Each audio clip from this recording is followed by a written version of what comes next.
Alors moi je suis Lucien Zang, je suis un ovni hein, parce que hier j'ai essayé d'échanger avec certains et je me suis rendu compte que c'est que des sociologues, des politologues, des géographes, donc il y a personne qui vient des sciences dures comme on dit, parce que moi je suis géologue de formation et je me suis spécialisé dans les mines et dans le pétrole.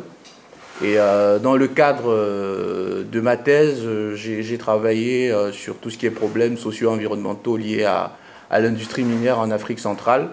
Donc je me suis un peu attaqué au champ de la sociologie. Bon, attaqué, c'est un gros mot, mais quand même, j'ai découvert le champ de la sociologie et donc c'est intéressant de voir comment la transdisciplinarité peut être importante. Et donc quand j'ai vu l'appel d'offres pour le colloque, je me suis dit, ça va être l'occasion pour moi, un grand baptême de feu voilà, pour commencer à travailler sur ces thèmes-là. Donc aujourd'hui, je vous prie d'être indulgent hein, si dans la méthodologie des sciences sociales, je ne suis pas toujours dans les canons. Donc aujourd'hui, le thème de ma présentation, c'est activité minière au Cameroun, entre chasse gardée des élites et développement local, le cas de la région de l'Est. Donc mon travail va s'articuler en deux temps. Donc je vais vous faire une introduction que j'ai préparée pour vous mettre un peu dans le contexte. Et puis après, je vais vous présenter l'analyse des résultats de travaux de terrain que j'ai réalisés à l'est du Cameroun, dans la ville de Bétaré-Oya, qui est un peu considérée comme la capitale de l'or au Cameroun. Donc je vais commencer par la petite introduction que j'ai préparée. Donc dans l'imaginaire collectif occidental, l'Afrique est souvent associée à des images de maladies, donc Ebola, le VIH, de famines chroniques et de conflits armés et de violences multiformes. Pourtant, cette représentation réductrice contraste fortement avec les observations contemporaines sur le continent, qui se positionne désormais au cœur des enjeux globaux, notamment environnementaux et économiques. En effet, selon les experts du GIEC, l'Afrique est appelée à jouer un rôle central dans la réalisation des objectifs de développement durable, notamment par sa contribution potentielle à la transition énergétique mondiale. Donc le continent détient 50% des ressources minières mondiales et des minerais stratégiques tels que le cobalt, le lithium, le cuivre, le coltan, qui sont indispensables à la fabrication des technologies vertes. Donc on peut citer les voitures électriques, les panneaux photovoltaïques, les éoliennes et puis les centrales nucléaires et même les systèmes de captage de carbone. Ces ressources, bien qu'au cœur d'enjeux climatiques et géopolitiques contemporains, ne sont exploitées que dans la mesure où elles garantissent une rentabilité. C'est-à-dire qu'on a des ressources qui sont disséminées à travers le monde, mais au final, on ne peut extraire que quand il y a une certaine rentabilité. Donc s'il n'y a pas de rentabilité, on n'extraira jamais de ressources. Donc cette logique capitaliste crée des tensions structurelles, parce que finalement, les ressources se trouvent à des endroits bien précis dans le monde. Donc ça fait qu'il y a un certain intérêt pour les ressources, justement, pour tout ce que je viens de citer plus haut. Mais malheureusement, ce n'est pas tous les pays qui en disposent. Donc ça crée des tensions dans certains pays. On peut en parler, mais c'est surtout, je peux prendre l'exemple d'un pays comme la RDC, qui aujourd'hui est sous tension, justement à cause de ses ressources minérales. Alors, les pays africains sont très riches en ressources, mais il y a un gros contraste, hein, c'est-à-dire qu'entre ressources naturelles et richesses, parce qu'il y a la richesse minière, mais après il y a une certaine pauvreté endémique. Donc ce paradoxe a été décrit par Richard Rorty en 1993 sous le concept de malédiction des ressources naturelles. Et cela se manifeste un peu dans les capitales africaines où on peut croiser des technologies de pointe. On a des grosses voitures rutilantes et à côté on a des mototaximans comme on parlait hier et puis voilà, des gens qui vont en moto et on a des vieux taxis. Donc c'est vraiment un contraste. Donc le Cameroun, qui est notre cas d'étude, a été identifié par le Fonds monétaire international comme un pays riche en ressources naturelles et pétrolières. Donc depuis l'exploitation en fait, du pétrole a commencé au Cameroun dans les années 70. Et l'État camerounais, face à l'épuisement progressif de ses ressources constaté à la fin des années 80, a tenté de diversifier ses ressources et ses revenus. Donc en orientant sa stratégie de développement vers le secteur minier.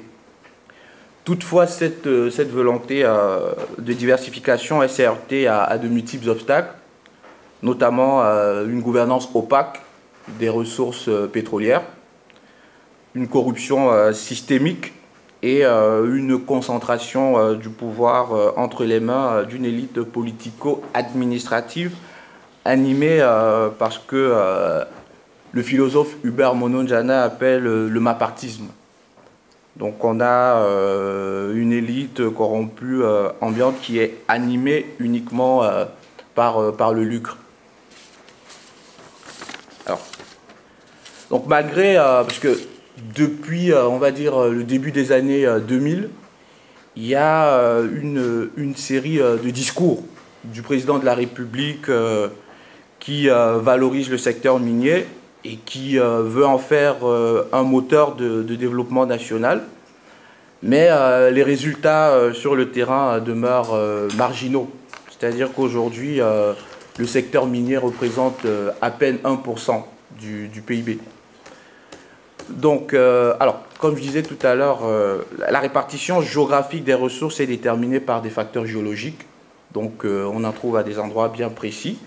Et donc, dans le cas du Cameroun, c'est principalement à l'est du Cameroun qu'on retrouve les principaux gisements miniers. Donc, la région de l'Est, qui concentre, comme je vous ai dit, un tiers des réserves minières prouvées du pays, aurait pu, en principe, bénéficier d'un essor économique accéléré, en particulier dans le cadre des politiques de décentralisation qui étaient censées favoriser un développement local. Donc malheureusement, ce potentiel n'a pas permis à ce jour l'éclosion de la région de l'Est. Et autre chose importante, parce que quand on parle des élites, ce qui se fait depuis que le ministère des Mines a été créé, tous les ministres des Mines sont ressortissants de la région de l'Est. Donc ça traduit un peu cette envie du gouvernement de faire de l'industrie minière un moteur de développement en s'appuyant sur les personnalités ressources de la région. Donc ce contraste entre les ambitions affichées par l'État et les réalités socio-économiques observées dans la région de l'Est soulève une interrogation centrale. Comment expliquer le décalage entre les politiques publiques de développement minier et leurs retombées locales? Donc notre hypothèse de recherche postule qu'il y a une appropriation des ressources minières par une élite politico-administrative qui détourne les dynamiques des développements local et maintient les populations dans une situation de dépendance et de marginalisation économique malgré l'abondance de ressources naturelles. Donc la deuxième phase, c'est l'analyse des résultats. Donc cette phase s'articule en 4 axes. Donc avant d'aborder les 4 axes, je vais commencer quand même par vous faire une présentation du potentiel minier du Cameroun. Donc le Cameroun possède principalement comme ressources, on a de l'or, du diamant, qu'on retrouve principalement dans la région de l'Est. On a du fer, que nous avons principalement à Kribi, qui se situe dans le sud du Cameroun. On a également un gisement de fer en Balam, c'est l'Adamawa, c'est dans la région de l'Adamawa. On a du nickel et du cobalt, on a un des gisements les plus importants au monde, qui est dans la commune de Lomé. Puis on a de la bauxite à Ngaoundal et à Mini-Martab, c'est dans la Damawa. Donc ça, ce sont réellement les principaux gisements qu'on peut avoir au Cameroun. Alors des indices, il y en a beaucoup, des indices, mais voilà, rien n'a été prouvé jusqu'ici. Donc je m'arrêterai là. Et alors je vais faire également une petite présentation de la région de l'Est. Donc la région de l'Est, c'est 109 km². Donc c'est un tiers en fait de la superficie du Cameroun. La région de l'Est, alors, elle est très peu densément peuplée. Et puis, c'est peut-être pour ça, à un moment donné, on se dit, bah, on peut exploiter parce qu'il y a très peu de gens qui y vivent, donc ça ne se fera pas tant que ça. Mais quand même, on a également les aires protégées les plus importantes dans cette région-là. Donc, il y a un fort contraste. Donc maintenant, je vais vous présenter les résultats des travaux que j'ai menés. Donc, alors mes travaux, ils se sont centrés principalement dans la commune de Bétaré. Donc j'ai travaillé dans 4 petits villages. Et alors j'ai eu, on va dire que, parce que pour faire une étude de ce type, je me suis dit au début, bah, je vais me centrer uniquement sur les autochtones, donc sur les populations vivantes sur place. Mais après, je me suis dit, non, il faut avoir quand même une vue beaucoup plus élargie. Donc, j'ai créé un groupe donc, avec les populations locales, un autre groupe avec l'administratif, c'est-à-dire le préfet, le sous-préfet, les représentants du ministère des Mines. Un autre groupe avec les ONG, parce qu'eux également, ils ont leur propre vision. Et puis après, il y a un autre groupe avec les organisations internationales, parce qu'au final, c'est elles qui financent les projets souvent au Cameroun. Et donc, de là, j'ai pu sortir 4 axes. Et donc, je vais vous les présenter là. Donc, le premier axe, c'est comprendre les racines profondes de l'exploitation artisanale et les raisons de sa survie dans l'est du Cameroun. Alors, il faut dire que, parce que mes travaux, c'est vraiment entre la période qui va de 2004 à 2024. Donc, il faut dire qu'avant cette période-là, on avait déjà une petite activité artisanale dans la région de l'Est. Ça existait déjà, mais ça restait très manuel. C'est vraiment à la pioche, à la pelle et au tamis. C'était vraiment très, très manuel. Donc, nous, on a pu déceler, on va dire, 3 facteurs principaux. Donc, il y a premièrement l'exonération fiscale. C'est-à-dire qu'au début des années 2000, pour attirer des investisseurs internationaux, c'est-à-dire que le Cameroun, en fait, souhaitait faire de l'industrie minière un véritable moteur de développement. Donc, l'idée, c'était justement de baisser les taxes pour attirer le maximum d'investisseurs. Et au final, c'est plus de petits investisseurs qu'on a eu, quoi. C'est ce qui s'est passé au final. Donc, il y a ce facteur-là. Et puis, il y a un second facteur qui n'est pas négligeable, c'est qu'au Ghana, entre 2005 et 2008, le gouvernement a expulsé des artisans miniers chinois qui exploitaient de l'or au Ghana. Donc beaucoup se sont réfugiés au Cameroun où ils ont trouvé une terre fertile pour leurs activités. Et puis après, la troisième, c'est il y a une opération qui a été lancée en 2007 qui était sauvetage de l'or. Donc l'opération elle a été lancée par le ministre des Mines de l'époque. Alors pourquoi cette opération? Parce que en fait, il y avait un projet de barrage à Lompangar. Et donc il y a eu une étude d'impact environnemental qui stipulait, parce que dans le rapport, on stipulait que Bétaré, Oya et Belabo, donc il y a une grande partie des 2 villes qui allaient être inondées. Et donc les zones inondées, c'était des zones très riches en or.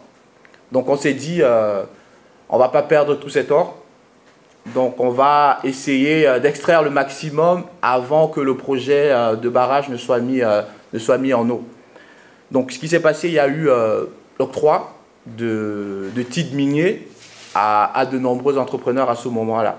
Bon, malgré tout, il y a eu des logiques quand même de corruption qui ont fait que il y a des titres qui ont été accordés hors de l'espace délimité par le projet. Et à ce titre-là, rien que dans la zone de Bétaré, entre 2007 et 2011, on a eu 70 titres qui ont été octroyés pour 213 dans toute la région de l'Est, c'est-à-dire un tiers des titres octroyés entre cette période-là ont été uniquement dans la zone de Bétaré. Ouais, donc vous pouvez imaginer un peu l'impact que cela peut avoir sur une petite ville de moins de 10 000 habitants. Donc le deuxième axe, c'est l'enquête sur la dynamique minière de la région de l'Est. Donc alors, cette dynamique-là, elle est, on va dire qu'elle est contrôlée par trois facteurs également. Donc la fiscalité toujours, parce que au final, les artisans, ils vont toujours essayer de payer le moins possible. C'est-à-dire que, par exemple, la taxe qu'on va payer pour l'exploitation artisanale, je vais quand même rappeler parce qu'on parle d'exploitation artisanale, mais il y en a deux types en fait.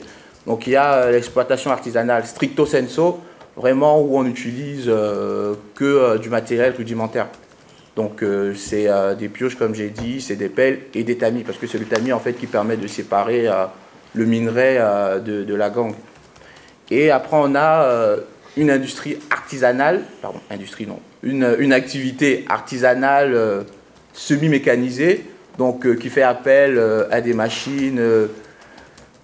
Et celle-là, en fait, c'est vraiment celle qui s'est développée, qui s'est le plus développée durant ces dernières années. Donc le deuxième facteur, c'est l'autorité compétente qui délivre les titres. Parce que on a, par exemple, pour ce qui est de l'activité stricto sensu, les titres sont délivrés par le représentant local du ministre des Mines, donc le représentant départemental. Pour ce qui est de l'activité semi-mécanisée, c'est délivré au niveau du ministère. Il y a une direction qui est spécialisée pour ça. Et pour ce qui est des contrats industriels, c'est la présidence. Donc c'est quand même différentes échelles. Donc il est beaucoup plus facile d'avoir accès au délégué départemental que d'avoir accès au ministre et que d'avoir accès au président. Donc ça, c'est une des raisons qui fait que les gens se lancent plus dans cette activité artisanale-là. Enfin, il y a le problème de contrôle, le contrôle effectif des opérations sur le terrain. S'il y a moins de contrôle, forcément, on peut s'installer, sachant que personne ne saura qu'on est là, ou il n'y a pas de répression au final, donc on peut s'installer comme on veut. Donc, en s'adressant au cadastre, on a pu dénombrer 117 sites miniers artisanaux, donc stricto sensu. Alors, la difficulté avec ça, c'est que, comme je vous ai dit, c'est vraiment une activité très mobile. Parce que les gens peuvent se déplacer d'un site à un autre, d'un village à un autre. Et puis, il y a un peu cette ruée vers l'or qui fait qu'on a des gens qui viennent du nord, de l'extrême nord et même de la Centrafrique pour exploiter l'or au Cameroun. Donc, il suffit juste d'avoir sa pelle et sa pioche et puis on se lance. Donc sur le terrain, par exemple, nous on a pu constater à certains moments, parce qu'on a fait des travaux pendant 4 mois, et donc on a pu constater durant ces 4 mois, vous avez des semaines où vous aviez 117 sites, d'autres où vous aviez 150, d'autres où vous aviez 200, mais ça varie vraiment en fonction du temps. Donc après, pour ce qui est de l'activité semi-mécanisée, elle est beaucoup plus visible, c'est-à-dire que on utilise quand même des excavatrices, donc c'est pas du matériel qu'on peut déplacer comme ça tous les jours. Donc c'est vraiment plus mobile. Pardon, c'est vraiment plus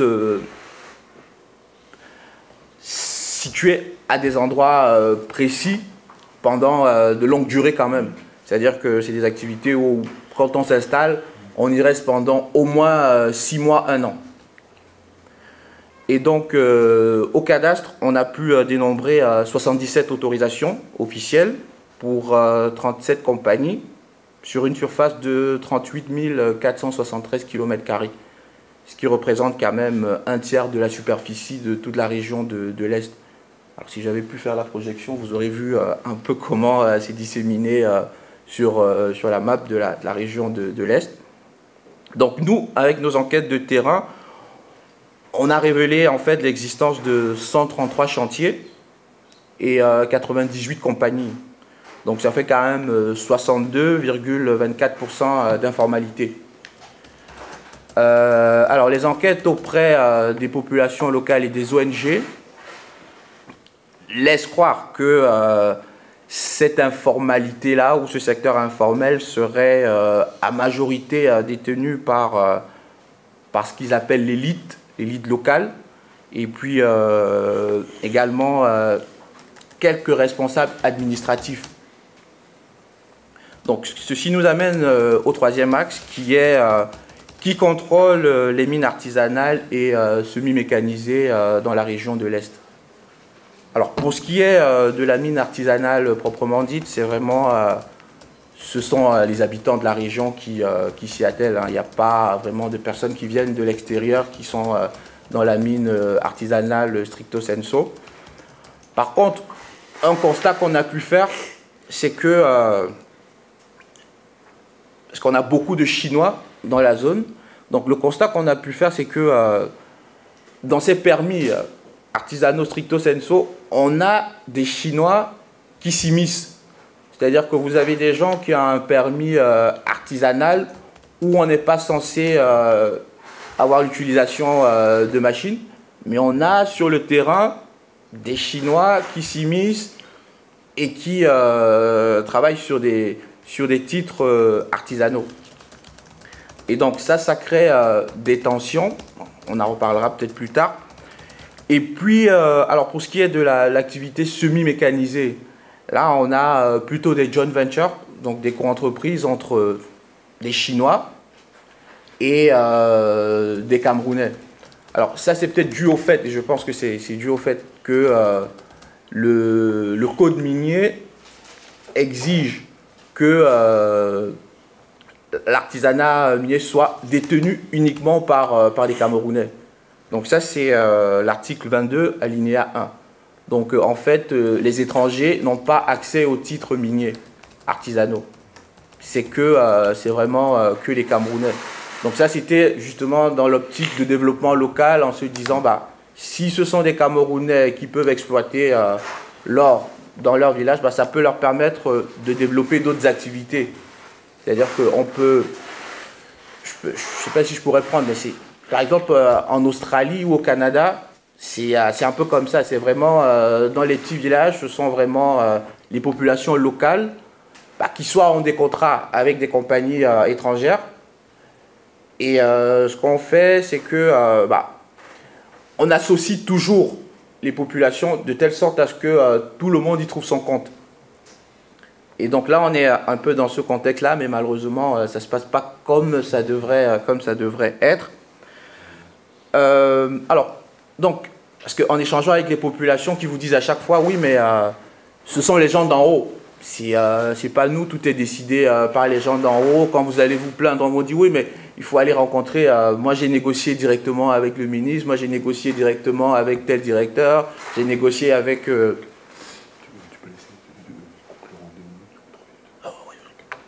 D'accord. Donc, c'est un peu ça. Donc suite à ces analyses et à ces échanges, donc nous on s'est dit, on va quand même aller regarder les titres miniers.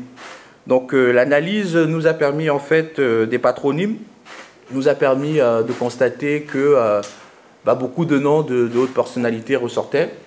Et donc je vais finir avec deux exemples, deux petits exemples. Hein. Donc on a par exemple deux compagnies, on a une qui se nomme Explore.